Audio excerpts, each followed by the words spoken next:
welcome to the Lizzie, Gary, BB, and Trish promo show. Hashtag LGBTQue. I'm your host, Jezebel Montero, the writer, director, producer, and actor of our podcast comedy series by the same name, Lizzie, Gary, BB, and Trish. Every week this summer, we're going to bring you one of the brilliant artists from our podcast show. So please subscribe to our YouTube channel, the Fuacata Films channel, right here where you're watching this. Listen to that first episode and you'll be itching for the rest of the season. I promise you. This is a one-of-a-kind show, okay? I'm not kidding. Seriously, there's nothing else like this. I defy you to find a situation comedy podcast with a multi-ethnic, LGBT, female-centric, Latino twist. Boom. It doesn't exist, except for now. So if you want more content like this, you have to support it. Okay, now for the exciting part. Our next guest is just so talented, brilliant. He can do anything, this guy. I'm telling you, he's amazing. I'm going to let you see for yourself. He's going to tell you all about himself. He plays Pancho in our podcast series, The Cuban Patriarch Father, from Cuba. He's a Cuban immigrant. And so welcome to the show, Paolo Andino. Esto está trabajando. ¿Dónde yo veo aquí? Yo veo por aquí. I'm gonna have to put subtitles for this episode because between you and me, y el español. I look here. I love it. Hi, baby. How are you? Not far off from that, by the way. I think I'm noticing these things about you. The world is progressing, and tú estás atrasado. So I have to tell the audience, though, that you and I met when we were in our 20s, which was 5 years ago. Yeah. It's been a brutal 5 years. It's been brutal. The life of an artist. It's a brutal 5 years. Spanish repertory. That's where we met. Do you remember when you did my eyebrows? Oh my God, I wasn't going to say that. You could tell them. Tell them about brought us together, right? Because we bonded. We bonded up to this. You had the Brooke Shields eyebrows, right? In the 90s, which was a no-no. I was new, and I was like, I can do your eyebrows. It won't hurt. Let's see. Cut to you bleeding because there was so much freaking hair. I know. And red. And I had like a rash for 3 days. And I swore you to silence secrecy because I didn't want anybody to know that I had done that because I wanted to. Why? I wanted to be all butch. Like I don't pluck eyebrows.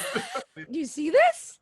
See how they only changed a little bit, like in here is a little thicker, but still they're basically the same shape. 5 years. Pero 5 years. That's what it is. It's 5 years. So we have to keep them more or less the same. So let's talk about how fabulous you are because I know you like doing that. Okay. Go on. Congratulations for this podcast. I mean, only you can take a TV show, turn it into a podcast, do it over quarantine, and have it be a hit, right? And funny and incredible, where everybody feels like they're in the same room. What a feat. And that's a huge congratulations. Well, thank you, Paolo. Thank you. Thank you. That means a lot coming from you because I am a big admirer of you and your work. And you know that. You know, I think you're very talented and exciting. Third project with you. I know. You've done a bunch of television and people have probably seen you everywhere and they're like, wait a second, wasn't that guy in that thing that was in that thing? You're that guy that they've seen everywhere. You played Dan in Modern Family, which I am a huge fan of. You were like in 2 episodes. One in season 5 and one in season 6. I was a lawyer at Mitch's firm. The People versus O.J. Simpson, and you worked with Murphy and Falchuk. That must have been fun. That was so incredible. I was supposed to be there for 1 episode, and Ryan Murphy liked what I was doing, and he said, you know, we should put you in, and I ended up doing 3 episodes. You were in Colony with the hotness that is Josh Holloway. You had a pretty big part too. You played Howard, the gay husband. But the cool thing about that show is that us being a gay family with a daughter, like it didn't matter. It wasn't an issue. It was never talked about. It was just like, this is part of the people in the community that make up this city. Which is actually LGBTQue. You know, it's not the issue. The issue is her dating, and the issue is the empanadas and the scarves. It's these people living. You played Fantasy Man in Casanova Was a Woman. with Man, me. You were naked the entire time. if you want to know what I look like, go see that movie. Don't look at me now. You look the same, Paolo. Who are you kidding? But you're a graphic artist too. You're a visual painter, artist painter, and you do this series called Smoking Gallos. If people want to see more of your art and they want to commission you, they can go to paoloandinoart.com. Right, the art ART is capitalized. So let's talk about your role in LGBTQ. Okay.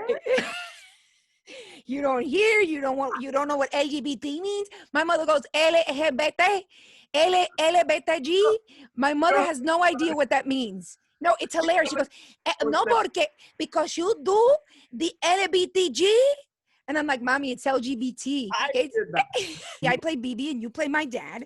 Just tell me your experience with, preparing for the role and then recording it during quarantine and then the actual project. What I love about this character the most is that it's so true to life. Even though we're filtering everything through the lens of comedy and a lot of these things are just like great and fun.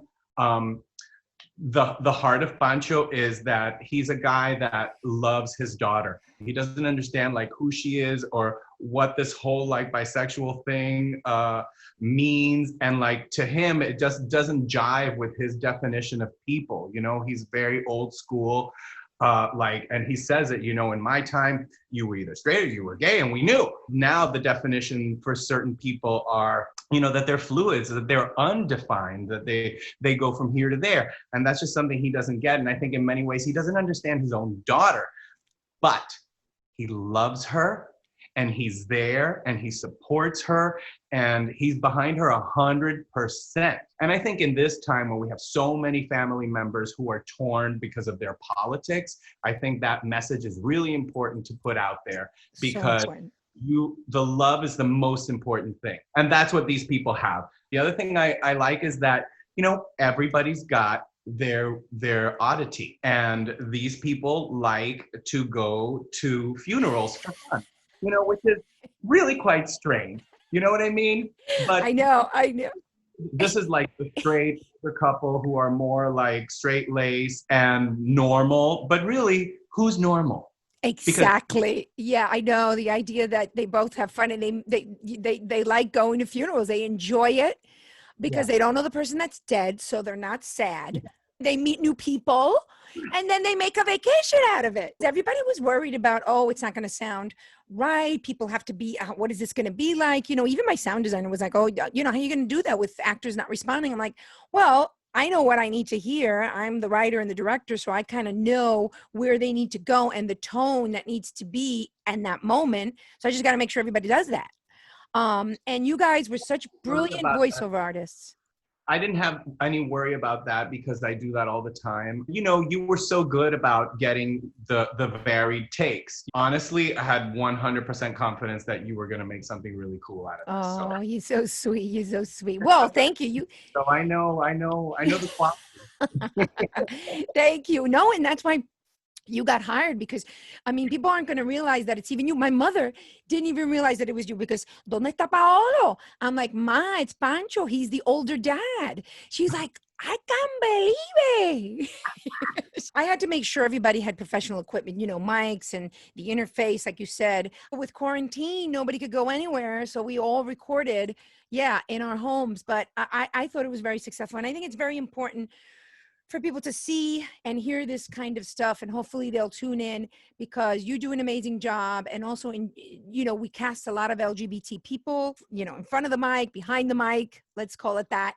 So it's very important to support these kinds of endeavors and content. There's not enough of it out there. So I was harassing you because you weren't answering my texts and my emails. You weren't doing what you were supposed to be doing as a professional with me. I know now why. Because you're a chef and a baker. So what happened now that you have become a professional baker and you just started this new company, which I'm so proud of you and I'm so happy. It's called Don't Touch My Cookies, which is the double entendre is fantastic. It's right up my alley. Right up my alley. Don't touch my cookies. Don't touch my cookies. My cousin Lisa lives here, and she's like, "Hey, I want to buy some cookies from you." And I was like, "I'll just make you cookies." She's like, "No, I want to buy them because I want a lot." So then we go to the park with the cookies, and she's like, "Oh, these cookies are so good. You need to have an Instagram page." And I was like, "I don't understand it." You know, that's what the old man kicks in. Pancho kicks in. I'm like, "How do you do Instagram?"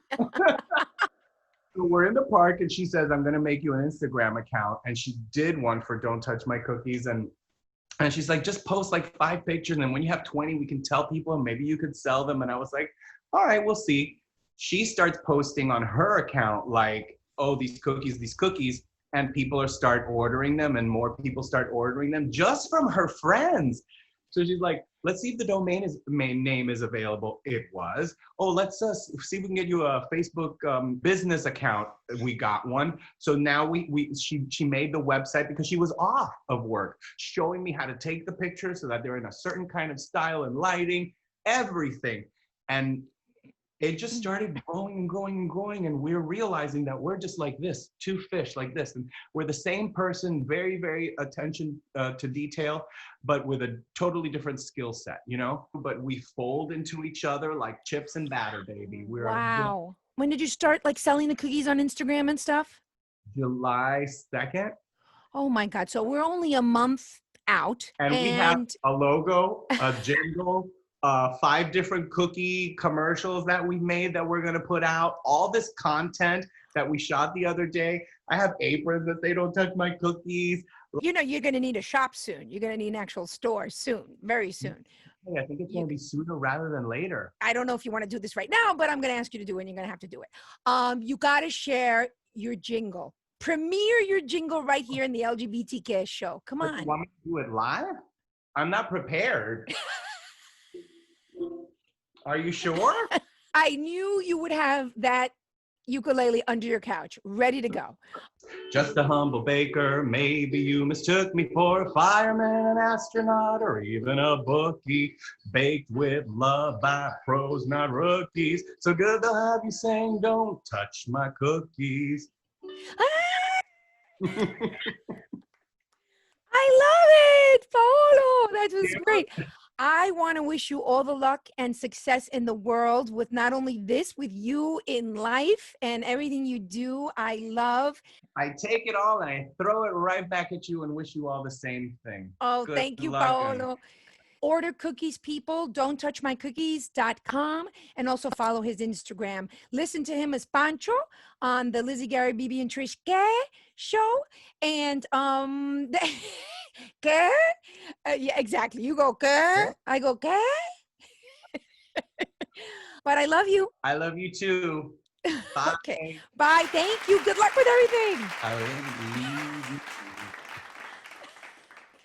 Oh my God. This was awesome. You could tell we're really good friends because we can talk forever and ever and ever. And again, we only met 5 years ago, you know, in our 20s. So I really, really hope you follow him, you follow us, you listen to our show, listen to him brilliantly portray the Cuban patriarch of Pancho on Lizzie, Gary, BB, and Trish. Okay? Next week, we're going to bring you his wife. We're going to bring you his podcast wife, Barbara Alvarez. She plays Cecilia, who plays Pancho's wife in the podcast comedy series. So tune in, subscribe, and thank you so much for watching and listening. See you next week. Adios.